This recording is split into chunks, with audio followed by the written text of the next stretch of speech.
Hello friends, in continuation to the previous lecture on the electrical activity of the heart and electrocardiogram, that is ECG, in today's lecture we will discuss about the ECG lead system, ECG recording and interpretation.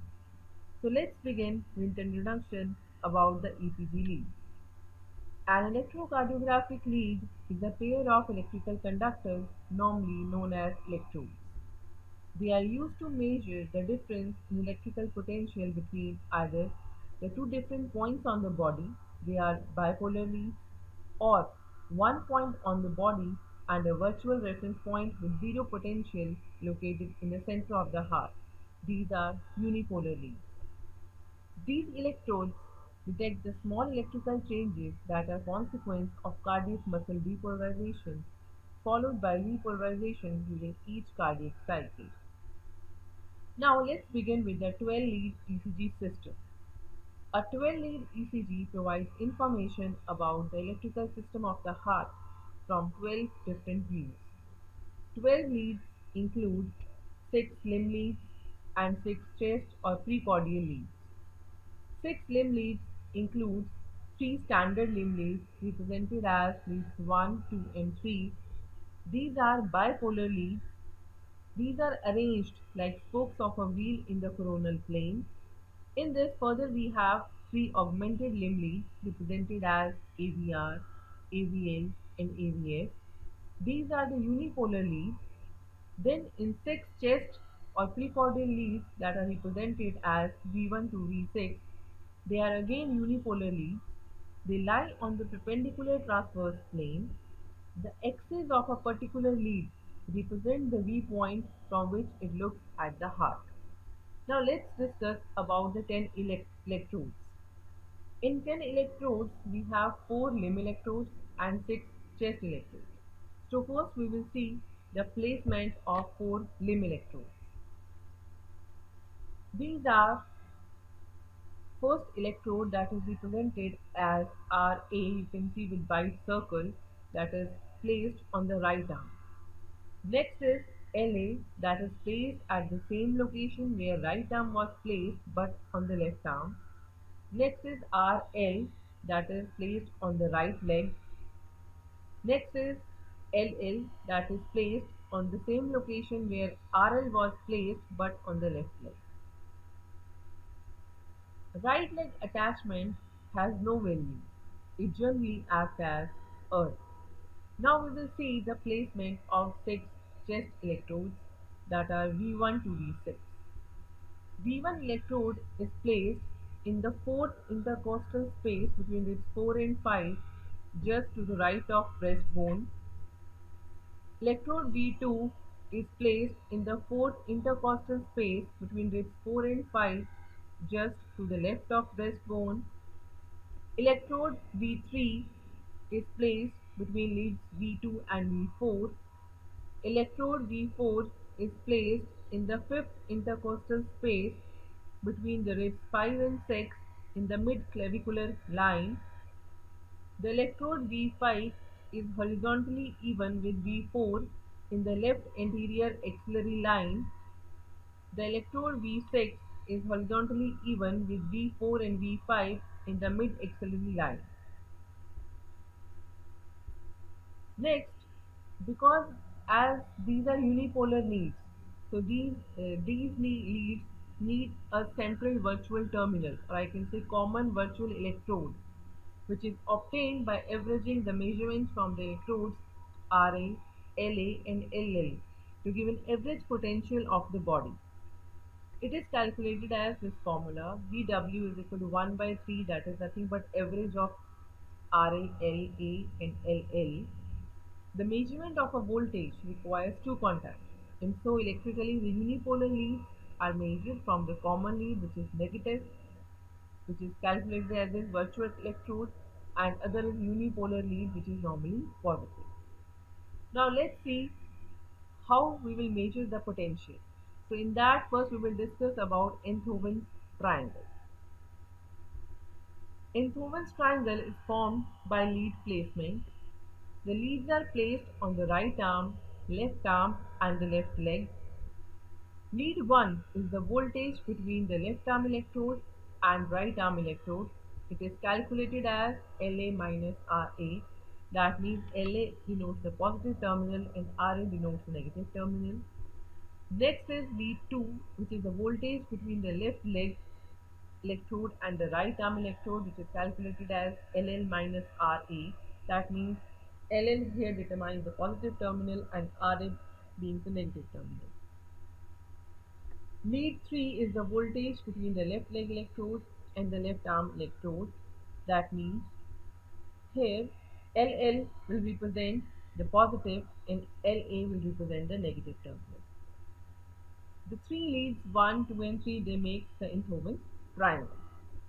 Now we'll see how to calculate the voltage of these augmented leads. Lead augmented vector right, lead augmented vector left, lead augmented vector foot. They are derived from the same three electrodes Ra, La, Ll, as we have derived lead 1, 2 and 3, but they use Goldberger central terminal as a negative pole because these are unipolar leads. Goldberger central terminal is a combination of inputs from two limb electrodes with a different combination for each augmented lead. Let's see how.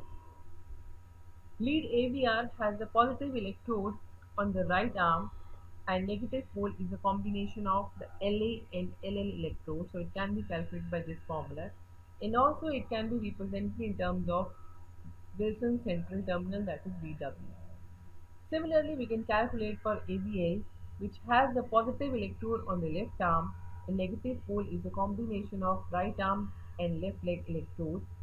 So it can be calculated using this formula, and also it can be represented again in terms of resistance terminal. Next, lead ABF has the positive electrode on the left leg and negative pole is a combination of the Ra and La electrodes. So it can be calculated by this formula, and also it is represented in terms of Wilson central terminal. Together, the standard limb leads that are 1, 2 and 3 and augmented limb leads AVR, AVL and AVF form the basis of the hexaaxial reference system. It is used to calculate the heart's electrical axis in the frontal plane. Now next are the precordial leads that are V1 to V6.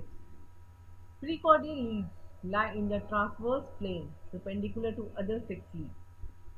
The six precordial electrodes act as a positive terminal for the six corresponding precordial leads that are V1 to V6. Again, we should remember that these are the unipolar leads.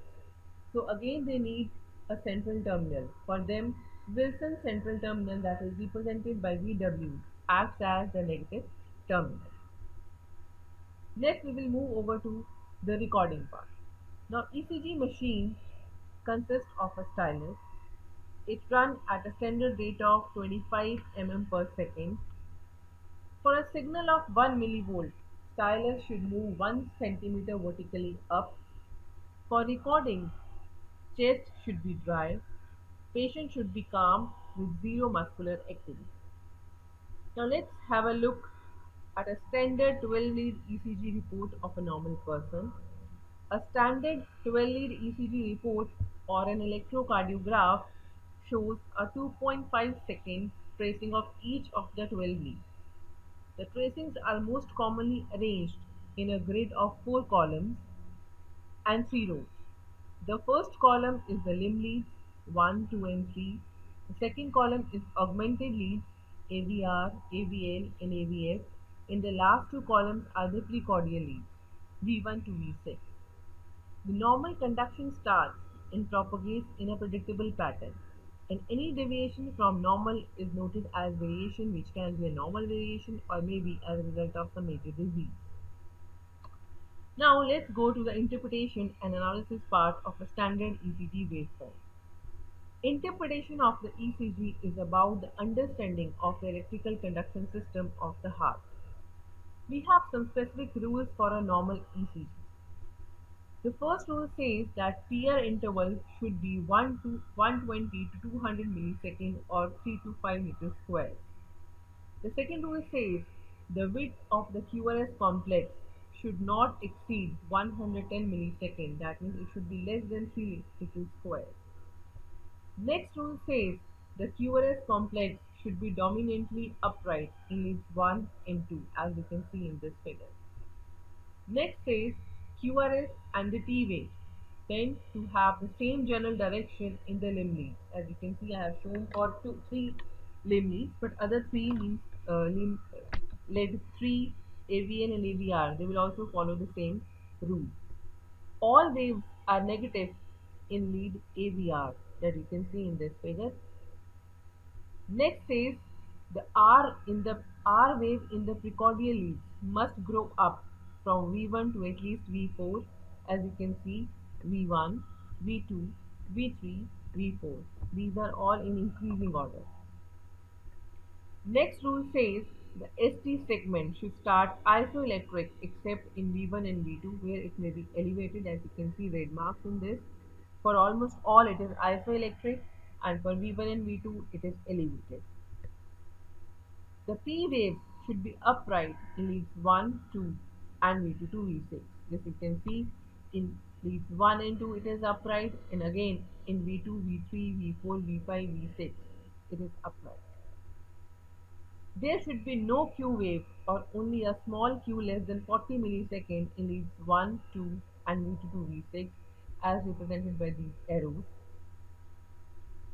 The T wave should be upright in leads 1, 2 and V2 to V6, as you can see again in leads 1, 2 and V2 to V6. So this was about the general description of a standard ECG waveform. Now let's see how we can measure the heartbeat. It can be measured by using the formula 1500 divided by the number of small squares between the two consecutive hours, or it can be determined as 300 divided by number of large squares between the two consecutive hours. So this was all in this lecture. Thank you so much.